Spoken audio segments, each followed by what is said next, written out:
Baik, sebenarnya disunatkan kita ketika takbiratul ihram itu kita mengangkat tangan. Mengangkat tangan itu adalah satu sunat.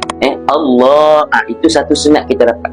Sebenarnya dalam takbiratul ihram ini ada 18 kepala sunat yang kita boleh buat. Contohnya apa? Baik, tadi saya kata kita disunatkan mengangkat tangan ketika takbir. Allah, okey, itu satu sunat. Baik, sunat yang kedua pula, kita pastikan tapak tangan kita dan jari kita ini menghadap ke arah kiblat. Itu sunat yang kedua. Menghadap, bukan macam ni tau. Ketika kita mengangkat takbir, Allah, tapak tangan kita menghadap ke arah kiblat. Macam tu. Nampak tak? Dan sunat yang ketiga adalah kita regangkan sedikit jari kita. Regangkan macam tu. Jangan rapat, tapi regangkan sedikit. Dan yang keempat sunahnya apa dia? Kita bengkokkan sedikit jari kita ketika takbir. Jadi bila nak takbir macam mana? Allahu Akbar. Nampak tak?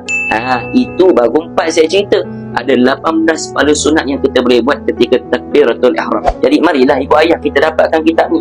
Banyak perkara baru yang kita tak pernah tahu, yang kita tak pernah amal lagi dalam solat kita. Sehingga kan kata ulama ada 500 sunat-sunat dalam solat yang kita boleh buat dalam satu ibadat kita. Apa tunggu lagi? Tekanlah beg kuning sekarang. Kita beli kitab ni, kita dapatkan kitab ni, amal dalam ibadah kita. Boleh? Tekan beg kuning sekarang.